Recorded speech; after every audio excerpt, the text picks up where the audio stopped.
Show on Footmex Live. Welcome to another edition of the Mexican Soccer Show. I am Wiso from FootmexSource.com, and with me, three great individuals from all across the country coming in and talking about Mexican national team El Tri, the passion that unites all of us fans. Thank you for watching all the way from Guadalajara, Jalisco, who is in Boston right now, covering the Mexican national team and all that's happening with it. Tom, how are you, sir? How's everything? Yeah, all good. I like how you introduced me from Guadalajara. Yeah, it's all good. No, but, sorry, from England, but lives in Guadalajara and is right now in Boston. Yeah, it doesn't have the same ring to it, does it? It doesn't. It doesn't. I like the Guadalajara. No, but it's all good. Yeah, like I'm the good. How are things over there right now? Oh yeah, all good. I mean, last game on Friday ahead of the World Cup. It's been a lot of fun covering the last few games. You know, I think we've got plenty to talk about. Put it that way. I mean, there's so many issues still up for debate with this national team with one game left. That you know, I'm really looking forward to talking about it. Good, good. Also, in the East Coast, Jason from Soccer Mexicana is also traveling to the game. I think tomorrow to Boston to go check out Portugal versus Mexico. How are you, sir? How's everything? It's great, and I'm just excited, man. We're down to like single digits now, so we get this kicked off. So I'm just ready to get started. Good, good. And for the very first time, joining us on a video, but she's not on video. She can't get on video right now, so we get to hear her sweet voice. The beautiful, the talented, the very knowledgeable Kim from Kim Tate Sports, also writes for The Telegraph and Soccerly and other various publications. Kim, I know we can't see you, but we can hear you. How are you doing? A lot better after that nice intro. Oh, we give nice intros in the beginning, and then all of a sudden we just run it through on other podcasts. So we're good. Kim is in LA right now, usually resides in San Diego. We'll be spending the summer in Tijuana, covering a lot of publications. Definitely follow her. But we're here for one thing. We're here to talk about the Mexican national team and everything that's been happening, especially with the Bosnia match, Ecuador, and obviously Israel in the last week. Guys, 4 games in almost 10 days, a lot to cover. But I know that, Tom, you have been following the team from Arlington to Chicago. And first wanted to just kind of hear your output on how is everything going? How are the fans? How's the atmosphere? Can we say that this is magnificent? The crowd, obviously we see that anytime Mexico opens its gates and we have a game at any of these sold-out stadiums. How's everything going? I know you recently did write an article for The Guardian. And tell us, you're traveling with the team. Anything different from other times before, or how's your experience? No, I mean, I think it's different when there's a World Cup around the corner. You know what I mean? So I think the people. I mean, usually when we talk about this stuff, we write about stuff. It's like, you know, the audience is mainly in the US and a bit in Mexico, and now suddenly you get to a World Cup and everything gets put under the microscope. You know, you get people from Europe wondering what's going on in Mexican football, and I think, you know, for me, one of the things that stands out is this huge support that they have in the US. I mean, look at us, lot sat here talking in English, you know, about the Mexican game, and I think, you know, people are starting to realize now the power that this national team have in the United States. I mean, talking to marketing people about it, stuff like that. You know, it's a massive, massive deal. I mean, financially, in terms of like kind of marketing power, and you only have to look at the stats. I mean, what was it? I mean, look at it in January. Was it January? Wasn't it, against South Korea? Remember when they played the B team and stuff? Like 54,000. You know what I mean? Just massive. You know what I mean? 68,000 in Atlanta, 85 in Arlington. What was it? What was it the other day? Like another 60 plus. You know, it's incredible. I mean, I think it's a phenomenon. I don't think there's anything that compares to it in world football. I don't think another team could play in another country with such regularity. Don't get me wrong, Brazil could play somewhere and sell it out, but playing so regularly. I mean, they played 11 times in 2013. So yeah, the atmosphere is incredible, absolutely incredible. And you know, if you want to pick out the negatives, then, you know, Mexico always play at home. You know what I mean? They play here in the US and they're a home side, so we'll see. We'll see against Portugal. I know there's a big Portuguese community in Massachusetts and around this area, so we'll see if it's a bit more split on Friday. Oh, of course. I mean, looking at it's the popularity of the Mexican national team around the country. Looking at from shirts from Adidas being one of the top selling shirts, along with Brazil, and also actually today it surpassed Brazil on Twitter, being the most popular team on Twitter. And Brazil being number 2. So the popularity is definitely there, especially because you have two countries and the history, obviously, of immigration, and however we can see that. I will go to any team any game that I want, as much as the Sum contract and as much as the FMF is making all this money. However it is, for these fans, for us, it doesn't matter. We don't get to see the Mexican national team regularly. And when it comes to the city that we want to be, that we're going to be there regardless. They could call us stupid, partidos moleros, whatever it can be. But going out the atmosphere, throwing that beer in front of, after we score, regardless of it $8 that you paid for, it doesn't matter. It's that great passion that we have for the team. I think it's like a chance to if that's your town in Mexico is coming in and you're a Mexican American, it's a chance to go and celebrate being Mexican and of Mexican heritage, because when you're in Mexico in these games and then these garbage games, it's well, I'm always in Mexico, I live here. But when you're Mexican American, L3 comes to town, okay, we're gonna go out and we're gonna have a party and we're gonna celebrate being Mexican. And so there's something to that, and I think that plays in a big draw, even when it's that Korea B team and stuff. Good. Yeah, definitely. Well, with all the games and with all of the preparation, guys, 9 days away from the World Cup, it's here. We kept talking about 60, 45 on these podcasts. It's all here now. The excitement is in, but also the doubt. That's where we started getting a little anxious and we come in there. We'll be talking about, obviously, the most recent game against Bosnia and what happened, Piojo's reactions. We'll step into the lineup. We'll step into the 5-3-2, the 4-4-2, all of the different changes. We'll also talk to these guys and to hear their reactions and their predictions, obviously, against Portugal. And ultimately, what we're going to be seeing in the World Cup, maybe our starting lineup and what we see Piojo doing there. So let's start. Let's go into it and see what happened against Bosnia. So, Tom, I know you were there, and I'll start with you. Obviously, you were at the game and following it. And right off the bat, Bosnia is the number 25th, I think, the 25th team in the FIFA World Ranking, according to FIFA. It's probably the hardest team that we faced, I know, this year, obviously, with Piojo, its first loss. What does this mean for the team? Well, I'd say Wiso, I've been on here before and I've said, been very bit negative about Mexico's chances, about there's so much work to do, and I mean, obviously there's still a hell of a lot of work to do for this national team, and it's a massive game on Friday. But I think, they lost to Bosnia. Herrera came out, he said he's not too bothered about the loss. I mean, I spoke to Guardado after the game, and he said, we learn more from these defeats than sometimes from the victories. And I think things became clearer after that game. You know what I mean? In a lot of ways. I mean, don't get me wrong. It wasn't oh, brilliant. It would have been better to win 3-0. Don't get me wrong. You know what I mean? It would have been better to get the confidence with a 3-0 victory. But I mean, I think it's clear that the 5-3-2 is the way to go. I mean, really, regardless of whether it fits against the opposition or not. I mean, it's the formation that players have now been training for a good few weeks together. You know what I mean? And that a lot of the players who have played under Herrera before are used to. So I think really the experiment, I thought players lost, kind of moving to a 4-4-2.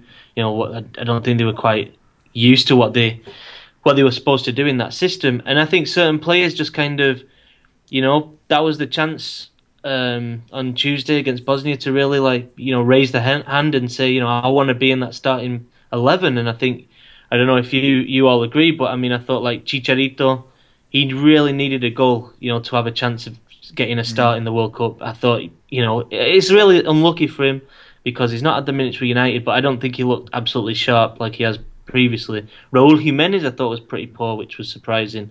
Who else? Carlos Peña, I think, struggling as well. Who else was the Talavera? I just thought he was so nervous, you know. Even for Bosnia's goal, he kind of, just before it, he kind of tried to come out and then stopped. And it's like, I think that just radiates out to the defence. And I think, you know, he's basically out of the picture now. So I think those were the main takes from the game. But on the positive side, at least Mexico have got some informed players on the bench and that can come against Portugal and in the World Cup. Good. So a lot of players. This is the key that they want to show up, and we can actually take some.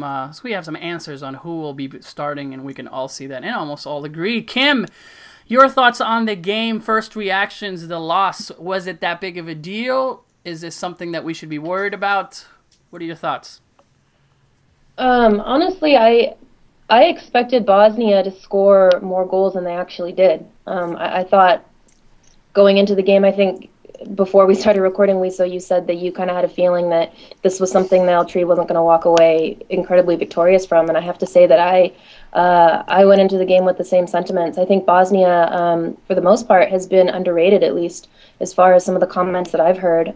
They're very, very strong team. I think they're very similar to what Mexico can expect with Croatia, and the fact that we played with a team that we haven't really seen this combination of players. It's been a long time since we've seen Chicharito deployed here, and I think that he changed the entire dynamic of the game for Jimenez and Peña, and could have been the reason that maybe they were so poor, but that's a completely different subject. No, I think it could have been a lot worse. I think the positive takeaway were that they only conceded one goal. When you look at the way that the defense fell into a flat four, which didn't work for them at all, and just seeing a lot of the mistakes that were made, it could have been a 3-0 or 4-0 game. Exactly. I think it looked like in the first half was just a mess, especially, you know, Piojo blaming the fact that that he had a different lineup. Which, let's just stop right there, because is it really that big of a deal? I mean, this is a pre-World Cup. So the story, if you don't know, obviously he got his start in 11 the hour before. When FIFA regulates, you have to have 1 hour before the game starts. You get the piece of paper, everyone gets it.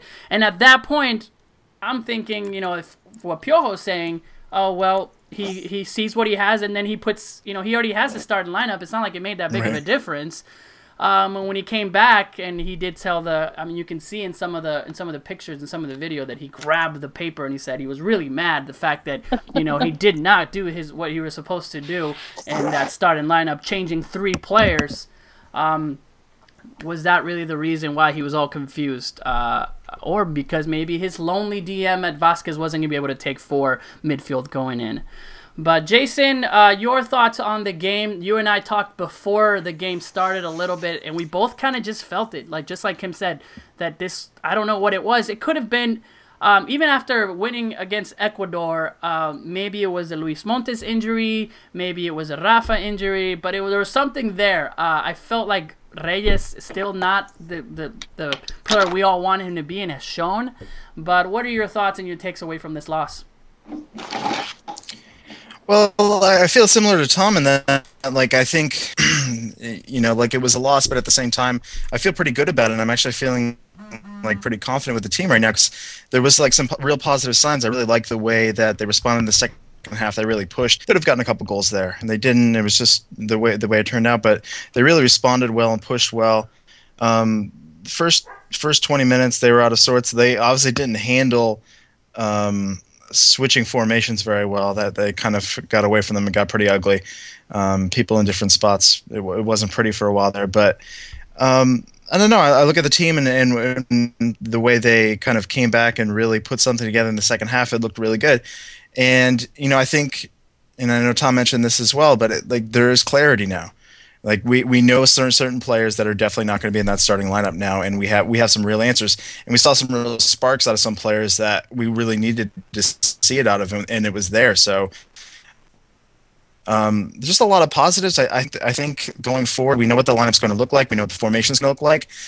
So I mean, there's some confidence there that we have 11 that we can feel pretty good about. So I'm looking forward to Friday. I'm looking forward to Cameroon, because I think we're in pretty good shape at this point, considering where we were, especially a couple months ago.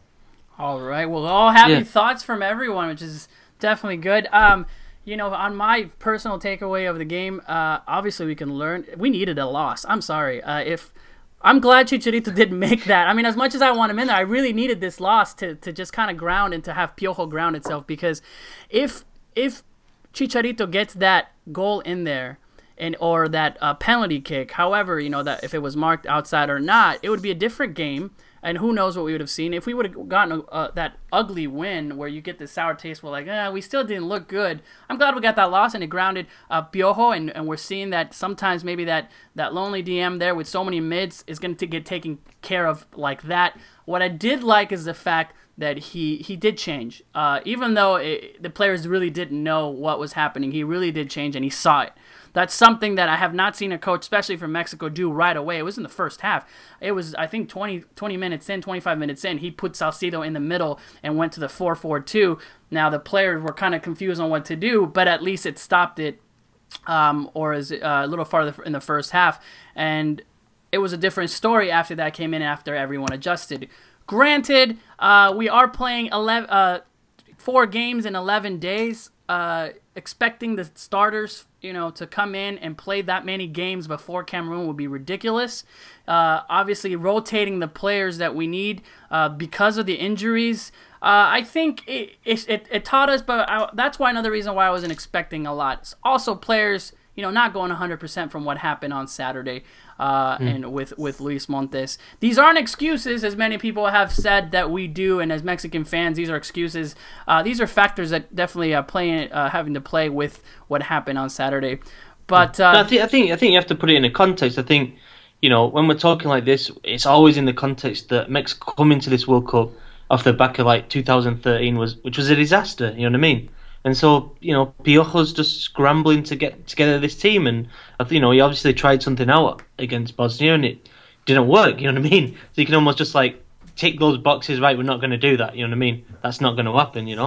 But yeah, I think yeah.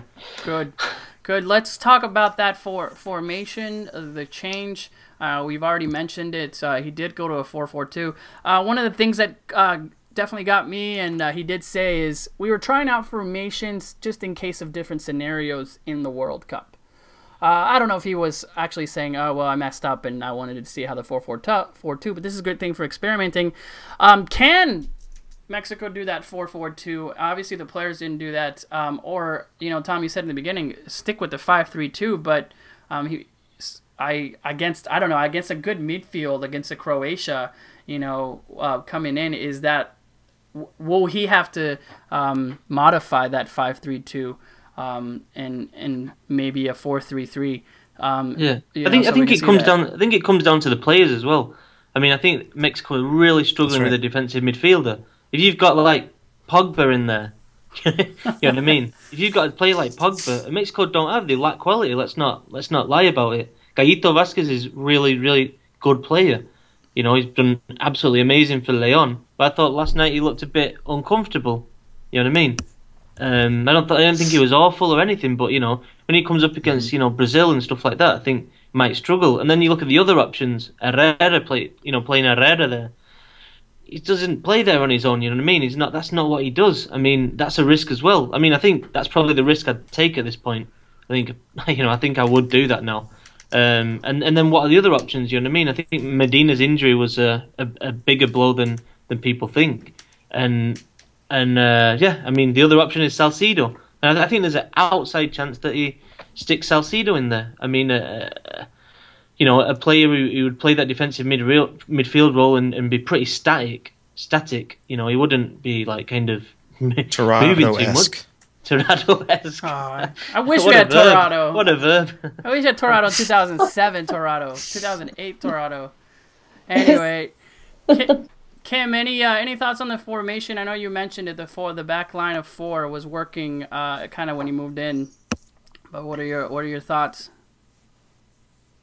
I think I prefer them playing with a 5-3-2. I think. For me, I think it definitely changed the dynamic of the game. I think there was even a point in the back where you had a couple of players running into each other because they were so confused they didn't know where to go. And then, of course, the camera cut to Piojo, and he's just shaking his head like, oh my gosh, what are they doing? So, I mean, I think the flat four can work. I think that, you know, if they're going to see any success in the World Cup, they have to be able to adapt to those formation changes and make them work for them on the fly. In this case, I think they just didn't have enough practice with that formation. Although, Tom, I remember you tweeting something out saying that you saw them fussing around with a 4-4-2 formation during practice. Was it in Dallas? Oh yeah, they've been doing it in training. They have been experimenting in training. I mean, for example, pardon? How did they look in training? No, I mean not open training, but I mean Herrera's talked about, you know, the fact that he has experimented with different formations, 4-4-2, 4-3-3, and so just so that there's options, you know, should the need arise in the World Cup. But yeah, it's a difficult one. If you've got like a 3-4 year process where you've had a lot of friendly games to try these things out and try different players in those positions as well, I just think it's a lot easier than kind of like, you know, after 15 minutes against Bosnia, right? All right, then let's just change this and that, and you know, let's go for it. You know what I mean? It's not. It's like it's just such a new team in many ways that I think that's a problem for Mexico. I really think it's a profound problem at the minute. And they've had to switch around so much too. I mean, given the big coaching change, and granted, yes, they have had some stability under Piojo here during the last 9 games, but this isn't necessarily a team that has become or has been accustomed to switching fluidly from one formation or one situation to another. And I think that was very obvious last night when they did deploy the 4-4-2. I think you saw that. I think like. Go ahead, Jason. And like personally, like I'm not a big fan of Mexico playing in the 5-3-2. I mean that's how they've made their bed now. I mean you need to go with that. You have the roster that fits that. You're going 4-4-2. You need some different defenders than they have currently on the roster right now, and they don't have them there. So you have to go. You really should be going 5-3-2 because that's like what your roster that's the best roster you can put out there as a starting 11. So you should definitely be going with that. And then you look at the roster, the lineup that was out there for Bosnia, without Marquez kind of directing traffic and coming forward and bringing the ball forward, and with Salcido there, and then also with Ponce in there. And Ponce, he looked rusty. He wasn't coordinating very well with Moreno. It wasn't working out very well. So I mean, it confirmed, I think, more than anything that we should be in that 5-3-2, and it probably should be going back to Layun and Aguilar again. Yeah. Because even going back to the Ecuador game, Guardado, okay, but again, like that Guardado-Moreno relationship looked a little shaky at times as well. And I don't know what was going on. I guess like Moreno was a little shaken up in this last game or something, but or I'm not sure exactly what's going on with him. But you kind of see like it kind of makes sense that we're going back to that Aguilar and Layun, and that's kind of, I don't know, it seems clearer than ever that that's our defense. And with Marquez back in there, I can't believe I'm saying these things, but with Marquez back in there, it just kind of makes sense. Everybody's saying those things. Certainly not Salcido. So anyway. No. Yeah. I think Rafa Marquez. I think we saw it against Bosnia, not just defensively, but we saw that first goal against Ecuador. Who played the ball through to Oribe Peralta to lay off to Montes? You know, you look at him when he got the ball, especially when you watch him live. He gets the ball, he's free, and you can just, anything's possible when Rafa's on the ball. Honestly, you know, it could go left wing, it could go right wing, it could be a short pass, and I think that's a major offensively. It's a major positive for Mexico. The other thing, and I think that the 4-4-2 and any version of the flat back four, you know, I think Miguel Layun is absolutely key now for Mexico. I mean, I think he's absolutely quality. He's playing unbelievably. We saw him against Bosnia when he got the chance to go down the byline, beats players, and he beats players playing in top European leagues. He's fast, he's strong, you know what I mean? And he's confident, he's not afraid to shoot. And I think he's going to be, I think when you play a 5-3-2 with him as a wing back, you know, that's his position, you know what I mean? You need him going forward because he can make things happen. You know, he did against Israel, he makes things happen, and I think Layun, the 5-3-2 gives Layun space to really, you know, show himself, and I think that's overall very positive for Mexico when he can do. Do you think that question of Layun? I mean, he did start on the is the right or left. He can play both, but I think he's better left on the left side for me on what he does. I felt like on the right side. I don't know. Maybe because for whatever it was, I felt like he wasn't connecting to his passes as much as he usually does. He was beating everyone, but then gets in. I'd have Paul Aguilar, who I think is doing an amazing job, and who's shown in his last 4 games that he really wants to be there and wants a spot. So who knows what Piojo is going to do if Layun is actually going to be. I mean, I've heard that he might not. I mean, Guardado is making that, and he likes him on that left and Paul on the right. We'll see what goes in. I think Layun's an absolute definite. Yeah. I don't think there's any. Yeah. I think the only doubt is what you're saying there, right or left. I mean, I'm not a massive fan of Aguilar. I'm not going to lie. I don't. I've got not that I'm a massive fan. I think you're right. Wiso, he's played brilliantly these last few games, and he's deserved his spot. If he's starting against Cameroon, he's deserved it. Yeah. But I still have my reservations about. I'd probably, if it was up to me, go just about at the minute with Guardado on the left and Layun on the right. But obviously, that's only a personal thing. Yeah, but it's true that you said that about Layun. I had a friend that just texted me. Doesn't necessarily watch. He's actually an England supporter, and he said, "Hey, that guy, that Layun, who is that guy? He's got 3 lungs." When he went by there, and that speed is there. So that's great to hear. And we'll see what Guardado does. Let's switch it up and talk a little bit about performances. I know we mentioned Ponce, we mentioned Peña, we mentioned a little bit of Jimenez in the beginning, but not to say who did the worst, but who's losing their spot. At the beginning of the year, Peña, was the one, and he had just up and down. We can say it's his stamina. We can say too much of the bigger schedule. Montes, is up and down. It feels like these My León players are just kind of going up, and they don't know what they're going to give you. A lot of people have Peña out. Piojo seems to stick with him. I don't know if he's like, I'm going to give you one more spot, one last chance, but let's talk about Peña. Is it fair to say that he's losing his spot, but would have anybody done anything differently with that lineup? I mean, if it was Peña, I keep saying that Peña and Herrera are pretty much the same player. Herrera having a fabulous 4 games with El Tri, and having both of them on there, I feel like Peña always needs that creative mid, and that's why he was so good with Luis Montes, because he would always get the ball in front of him. And going forward, I think Peña is really good.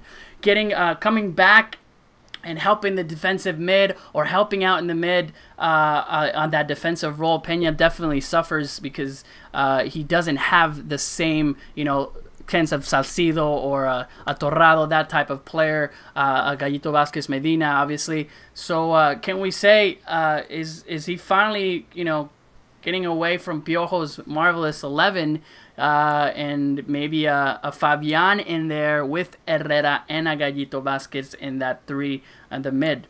What do you guys think? It really seems to me that Peña's out at this point, which is shocking. Like, I never would have thought that. Like, he seemed like almost like past Layun, he seemed like one of the real locks. Peralta, Marquez, and Peña. Peña was going to be the guy that was going to really be the breakout star of this World Cup, really, almost for Mexico. And now it's just looking at it, just doesn't look. I don't know what is going on with him, but he does not look like himself. Whether he's just fatigued, just not connecting with the rest of, with the rest of the midfield. There's definitely something going on there that I don't really know. I haven't figured it out, but it does not seem like he's going to be starting at this point. And up to this point, it seems like Herrera has kind of made the correct decisions. He seems like he's making the logical choice based on what he's seeing, instead of just kind of picking his guys and the guys that he's rode with. So it really kind of seems like Peña is working his way out. And I don't expect him to start against Portugal or against Cameroon at this point. I expect, just like you said, I expect Fabian, Herrera, and Vasquez in the center. Good. Kim, go ahead, Kim. For me, I didn't really see him connecting too much up top, and I don't know if that's just because, like Jason said, he's having a hard or difficult time connecting with the other players in midfield.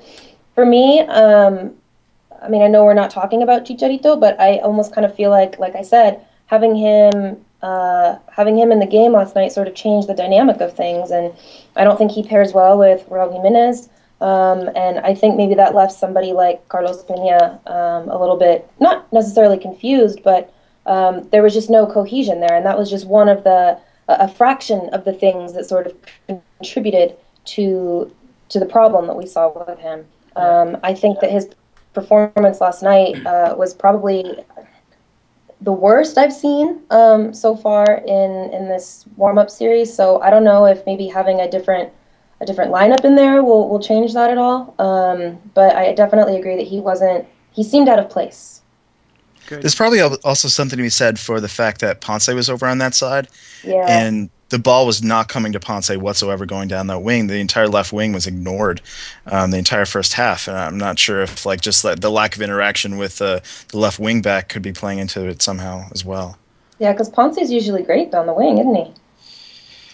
Yeah, it's just I don't know what was going on. I mean, there was so many long balls in that first half that just kept being chucked forward. And occasionally it was going down the right with Layun, but the left side was just completely vacant. Yeah. All those long balls coming in with that 4-4-2, and without Rafa, no one gets balls. Yeah, that was the thing. I mean, Bosnia were just. But what Mexico were looking for was that Chicharito goal from against France in the last World Cup. They just kept looking for that ball because Bosnia was the defensive line was just so high up the field. It was almost on the halfway line, So and Chicharito, that's his element. You know what I mean? I feel like part of the reason Chicharito's form, he hasn't scored as many goals recently, is because teams have worked him out. If you drop deep and you leave no room in behind the defence, how many goals have you seen where Chicharito has defenders in front of him? You know what I mean? Is he either arriving there at the back post, or the front post before, but he generally doesn't score a goal from the edge of the box, top. You know what I mean? He's always looking in behind, and I think Bosnia. I thought he was going to get a couple of goals. I mean, I really did. Even after he missed that early chance, I thought he's just going to keep getting goals, but I don't think the service was good enough either. To be fair. Yeah. I share the same. We keep bringing this little aprovech, which is meaning take advantage of in Spanish word, and he didn't. But at the same time, just like you said, Tom, if he works behind him, I don't think that there's anyone in our team that can do what Cheech can do when the line of the defenders are so high up that where he almost scored when he went 1-on-1 and it hit the post. I really don't think there's that many players that can do that. So that's where hopefully we can see that. I think he is losing his spot, but I didn't see him as a starter at the beginning. I always thought Peralta and Gio would be our starters from the beginning. Maybe just because you have that in Gio in his form. So hopefully, we don't know what's going to happen in Portugal. Is he going to come in as that super sub that he does? And if he does, we'll see if he can net some goals in there. It's going to be a year now since he hasn't scored. And we'll see. I think Gio, let's bring it up. Gio also did score against Ecuador and finally broke that. So a lot of our key guys are finally getting time. But let's talk about somebody else. It's Talavera.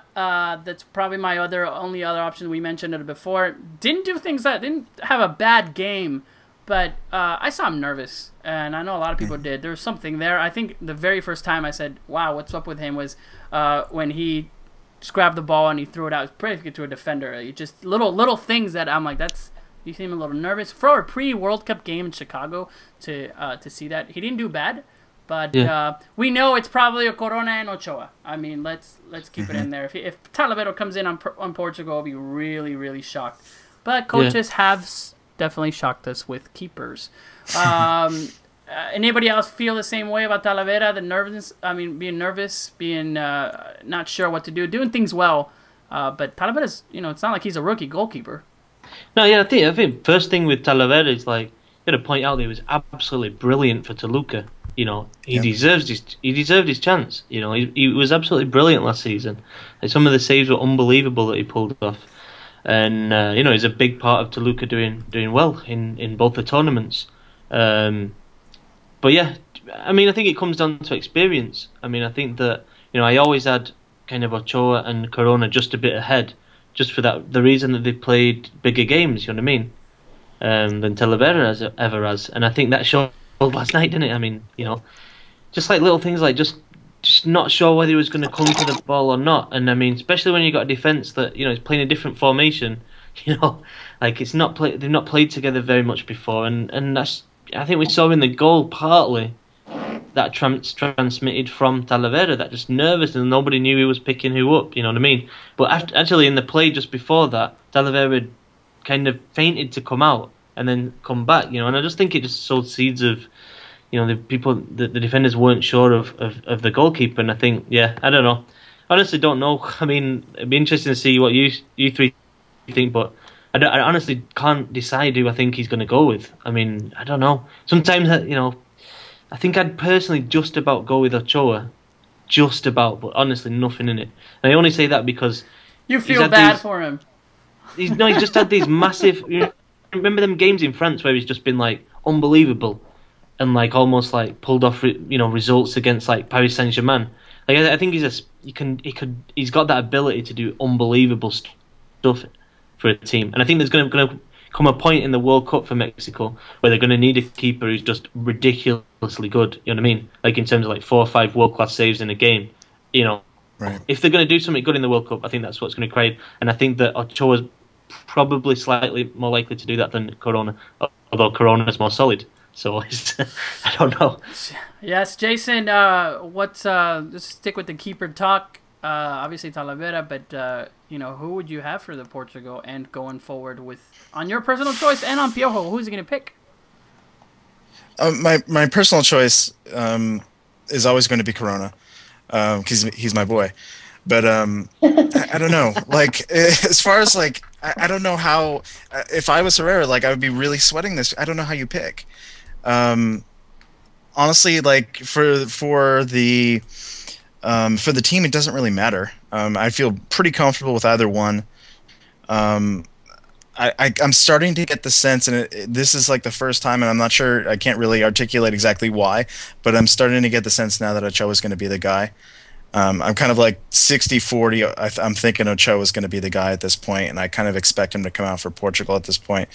And I think it kind of comes down to what Tom was saying, just those big games that he's been in, that experience in France, and I feel like, and in some ways, I think he's just more demonstrative on the field and kind of like takes control of defense and kind of the way he distributes the ball really well. I kind of see him being the guy at this point, but at the same time, it really doesn't matter because either one of those guys, obviously not Talavera at this point, because he definitely did look shaky. He was always going to be behind the two. He was always going to be the third keeper, but he definitely looked shaky in that Bosnia match. And the last time, I think it was in the U.S. friendly, he played a half then too and looked pretty shaky as well. So, yeah.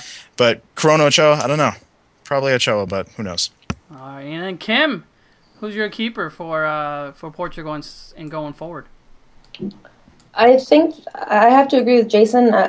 For me, I'm leaning more toward Corona. I'll skip over Portugal for a second and say that I'd like to see him start versus Cameroon. I think that they're equally as skilled, they're equally as talented, they're equally as athletic. They're both great at making those big saves and those critical moments. But for me, I think that Corona is better with his feet, and that I think is going to matter versus a team like Cameroon. So. But, I mean, I have to agree with you guys. It could go either way. I have a feeling that Piojo is probably going to go with Ochoa based on his European experience and the fact that maybe he is a little bit better at making those bigger, diving and swatting saves. But me personally, I would lean more toward Corona. Yeah, this is definitely, I think everyone has a personal choice. Could club rivalries maybe go into it? He shows Wiso, William Yarbrough. William! No, that guy That guy will have Will me I am. sweating. That guy could make the most amazing saves, but then has a worst mistake that he comes in. But I think I see him sometime. For me, I feel like Corona's going to get it. I would like Ochoa. I'm kind of the opposite of you guys. I really think Corona's going to get it because how many Olympic athletes are there from 2012? Corona was there, captain. Now we have, Aquino coming in. Gio is probably going to be starting. So is Herrera. So Right. Salcido's back. So I'm looking at that. I think he's seeing, well, this worked. We beat this Brazil before. And it worked with this guy. And I feel like Piojo's going to take that I feel that that's the way that he's going to do that, and it's okay. I feel bad for Ochoa, obviously. As a fan, I'm like, man, when are you finally going to get your World Cup?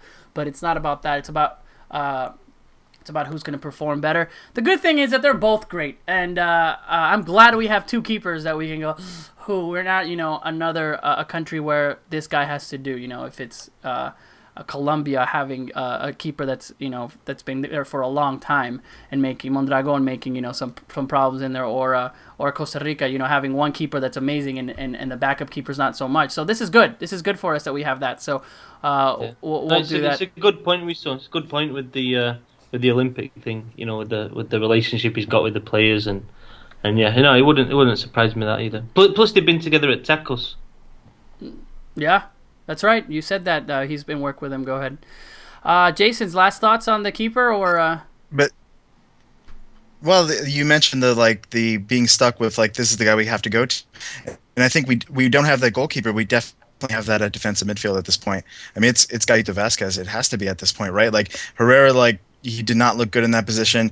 Even Gaito Vasquez, when he was out there, he wasn't amazing versus Bosnia, but it just doesn't seem like there's anyone else to play the position at this point.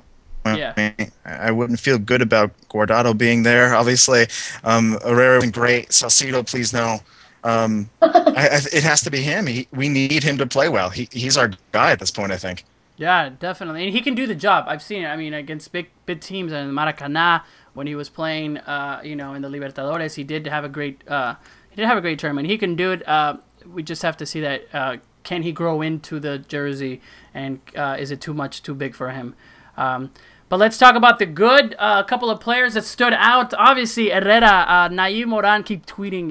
He's miles ahead of everyone. His vision, the way he takes the ball, his picardia, like we like to call it in Spanish. I mean, it looks like no one bothers him. He's not intimidated being out there. I think this is a guy that's going to go balls out, excuse my language, and just go out and giving it all because he's not afraid. Those shots would be coming in, doing the behind the heel around the Bosnian player, has that flash. He's in another level. That's the probably only guy that really stood out on Bosnia in this game. But Tom, who's someone that's doing well? I mean, with Herrera.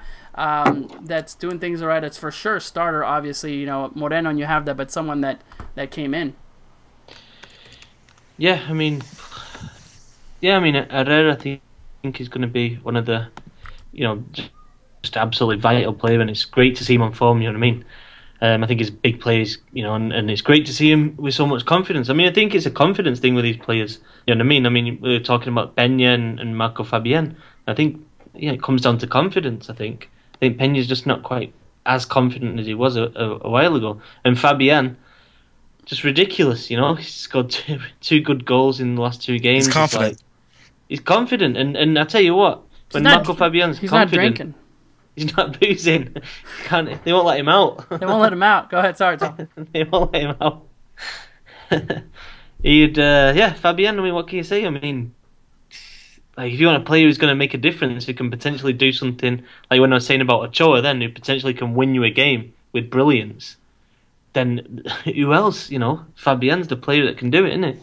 And I think he has to go with him. And who else? Herrera, Fabian. I have to agree with you on Fabian. Up front, Uribe, I think has been, just from the Twitter and Oh, hold on, Tom, you still there? And stuff, but all right, go ahead, Tom. Sorry. Yeah, no, I think Oribe Peralta's got maybe a bit of unfair criticism online and stuff. I mean, I think when he's played so far, I think the key with Oribe is that, and I think what Herrera likes, is that he can hold the ball up. You know what I mean? Mm-hmm. And I go back to that goal against Ecuador that Rafa Marquez played it through to Oribe.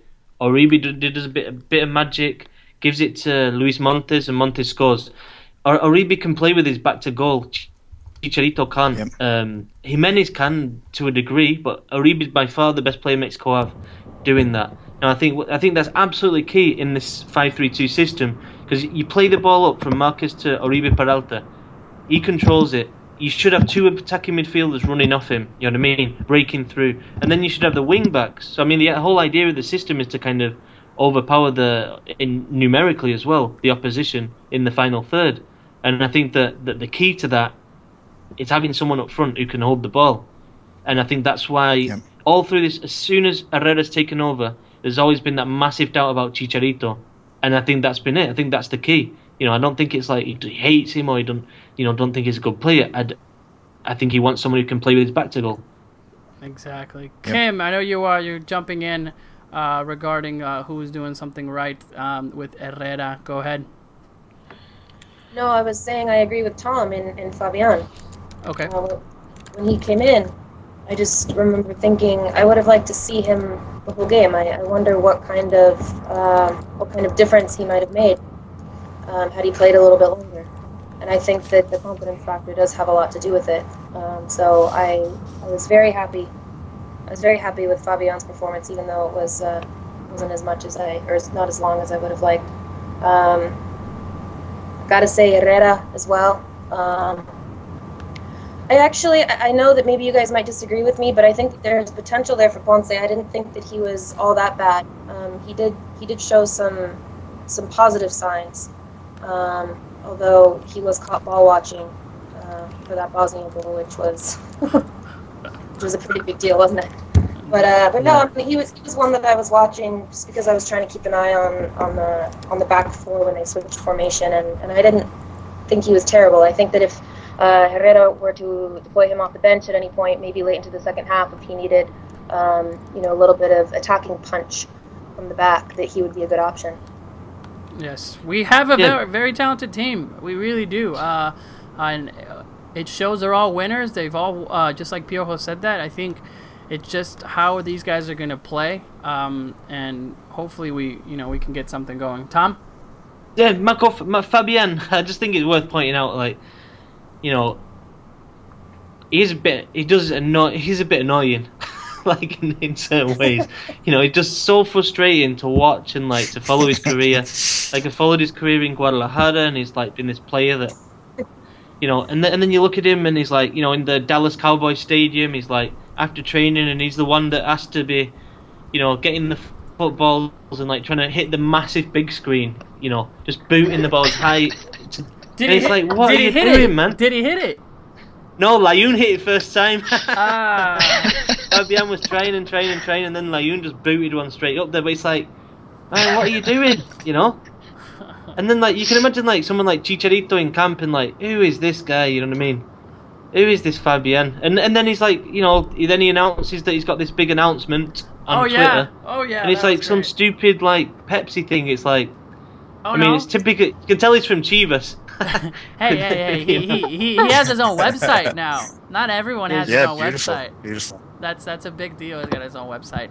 Overall, guys, winners and losers. Obviously, we'll see that, and we can wrap up where I'm glad it happened, and we can see that, and Piojo can change, and hopefully we'll start to see that. I know Piojo said it. Piojo said, "Oh, my starting lineup will be there in Portugal." I don't know. I feel like he's still going to do some kind of thing, some kind of changes against. No, Cameroon. I think he will. Yeah, I mean, he said also that he's got his injuries to worry about. Exactly. And Hector Moreno took a hit. That's why he came off at halftime against Bosnia. I don't think it's anything serious, but still, he's not going to risk him if there's like a 1% chance that it's going to reoccur. Yeah. Rafa Marquez, I don't think it's going to. Becoming ever more vital.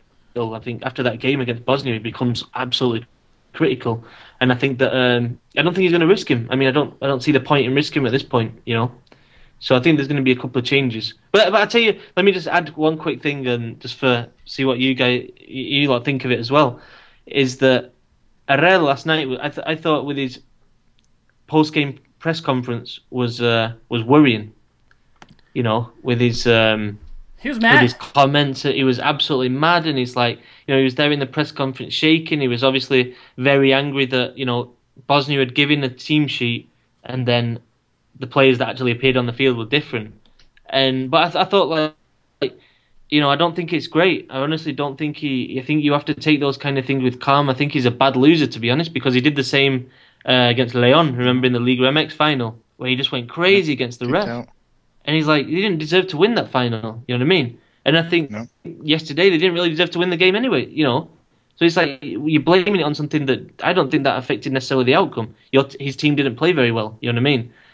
I think it's worrying. I mean, I think that he's got the potential to do some crazy stuff at the World Cup. And then look at his daughter as well. His daughter's there tweeting. She's got her own little blog on Medio Tiempo. La amiga de Wiso. Isn't that my friend? She won't answer my tweets. No, I'm just kidding. I'm not. I have not tried to contact her. I think you're right, Tom. Piojo is the good thing about Piojo. He cares so much about relationships, and I've seen that. He really, not calling the players because they're 30, not breaking their hearts, and really wants that team chemistry. He saw that obviously from the Chepo ad. I wasn't working, but he does. He comes out. He'll tell you anytime when he hears something, when he says it. He's an explosive type of coach, and he wasn't after the press conference. During right before the game, they asked him, in an interview, are you upset about the team loss? And he's like, no, I'm learning a lot. It was a lot, good. But then the whole time he was upset. He's yelling at the ref. Granted that the refs were like, what was happening with, they shouldn't have done that. But who cares? It's a World Cup. These refs aren't going to the World Cup. It's not that he yelled at him. I know at one point there were numbers that this player said, number 15 came in and it was a 23, and they were like, what's going on? Piojo was raging, like taking so much time. He was losing. But like imagine Wiso. This is my thing. Is like, I don't know. It's not a major issue, but you can imagine like players like Hector Moreno's played under Luis Van Gaal. Chicharito's played under like Alex Ferguson. Mm-hmm. Rafa Marquez like Pep Guardiola. You know what I mean? Like there must come a point when he's doing that when some of the players are thinking, what? Who's this guy? You know what I mean? If we got us that coach, yep. You know what I mean? I don't know. I think Herrera in general has been really good, and I think before that, I think he's been really, really good in press conferences and stuff before last night. But I think it hurt him. I thought honestly let himself down last night a bit. Yeah. I think. It definitely. You want to it's practice. So it didn't really ultimately. The result doesn't matter. So it doesn't you should be transmitting the let's roll with the punches kind of attitude to your team a bit here, because especially imagine we go into Cameroon and things don't go perfectly. Is he going to be flipping out and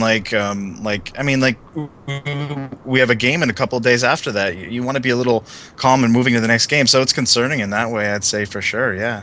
Yeah, no, he was angry, visibly angry on the TV. I'm sure people saw it, but also he's under the table, his legs just shaking all the way through the press conference, all the way through. And it's like, oh, calm down, man. You know what I mean? This is the top level now, world level. Did you get to ask him any questions, Tom? Yeah, I asked him about Chicharito. I said, what did you think of Chicharito? What did you think of his level, his performance? And he answered that he can't complain about him. He gave absolutely everything. He tracked back. He did everything was asked. But he said at the end, and I think this is the key. He's not in rhythm. He's not kind of in. He's not with it. He's not 100% there. And he said, he hasn't. Obviously, we knew that he hasn't had the minutes. And I think he just summed that up exactly where Chicharito's at. Exactly. Well, that was a game, and we'll take it as it is. The players, the coach, it was a big learning experience. Like I said, I don't like losses, but I'm glad it did happen the way that it did. I got to give it to Bosnia. They're a good team, and just like Kim said in the beginning, I think people did expect to go in there. We did beat them, I think, under Chepo's on both, I think 2-1 and 2-0 on the other games. So I think we were expecting, but this is a World Cup team. This is a World Cup that scored 30 goals in 10 games. This is a World Cup that was atop of their group. A World Cup team, and they're going to have that against Argentina, Iran. They're going to give them definitely their money's worth, especially on that very first game. But Piojo's temper and how he can be, he's on both sides. He's really ecstatic, and he can be. I think we're going to see a lot from him, but it's good for him to do that. And obviously, his daughter tweeting out those things, tetos, which is I haven't heard that word since forever. I think it's like a 6-year-old word that she does that. So for some of you guys don't know, it's a stupid word to go in that and do that. But we'll see. I think she's also paid by Medio Tiempo to tweet out crazy things because she has 2 accounts. So I don't take a lot from that too. So we'll see how that goes. Portugal. It's just like what's going on there. You know yeah, what I mean? I'll find out. I will give you. I know Klinsmann's son also I will did give you that. the exclusives on Piojita. Yeah. No. It's a thing to do. Yeah. So the U.S.'s son's gonna go out there and tweet things. Piojo's daughter is gonna do that. All right, Kim. Thank you for coming on. I know we couldn't get the video working, but we definitely heard you. How are these guys, the many fans that we have? How can we get a hold of you, of your things that you're writing? What do you have coming up that we should look out for? I'll be covering Costa Rica throughout the World Cup for the Telegraph. Okay. And I post on their site monthly, and then I'll be posting, I'm pretty sure I'll be doing a game-by-game piece. So telegraph.co.uk, and then they can go to the World Cup Nation section. And then I'm also going to be covering Ecuador, Mexico, and Costa Rica for Soccer League as well.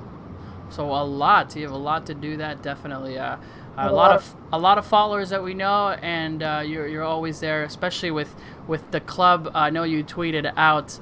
I'm not even in club mode right now, and you're tweeting out about Apertura. You're so excited about that. So we definitely get to hear you and all your Xolos travels and your Mexico travels. Thanks for coming on, Jason, Soccer Mexicana. Anything special for the World Cup that you're doing, or that we should see? What to expect? Nothing. Whatever strikes my fancy at the moment will be up there. So who knows? It could be extremely ecstatic pieces, or just just vile hatred spewing out. So you never know what you're gonna get, really. Nice. You can reach him at Soccer Mexicana, and Kim also at Kim Tate Sports. Is that correct, Kim? That's correct. Good. And then Tom, who's now traveling all over the place, I only got 30 minutes of sleep because he's writing like 19 different articles at the same time. I see it. You tweet out one, and you tweet out another, and you tweet out another, and you just kind of get them out there. But they're really good articles, Tom. We appreciate you coming on. And what's happening in yours? I know you're covering Portugal, but what other pieces do you have coming out? Yeah, I've got one interview with Herrera coming out for The Guardian. Obviously, the goal stuff and the ESPN stuff, just like kind of the nitty gritty now.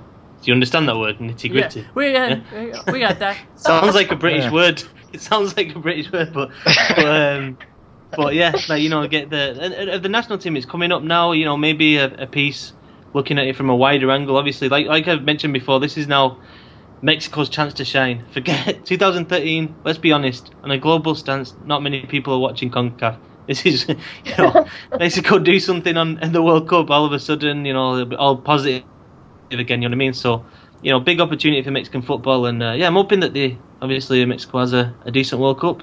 Definitely good.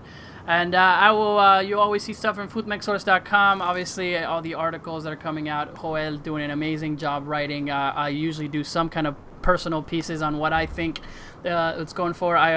We will be in Brazil, having a couple of guys going there. We'll be working on covering the game and the atmosphere, the fans, the culture. So definitely look for us and the Twitter that we'll be tweeting on who's going to be going. I know I will definitely be there in the second part of Brazil and Mexico, and also Croatia, Mexico. So a lot happening. Footmex Source, and also obviously the Mexican soccer show coming together, guys. This has been another successful edition of it. Please, spread the word out. We enjoy it a lot, and I know you guys do. Put the comments in, tweet the links, share on your Facebook page, whatever you can do so we can keep growing. Let's keep talking about El Tri, and good luck to Mexico. Good luck to Mexico against Portugal without a Cristiano Ronaldo. Hopefully we get a good result, guys. Have a great night. Thanks for coming on, and we'll see you later.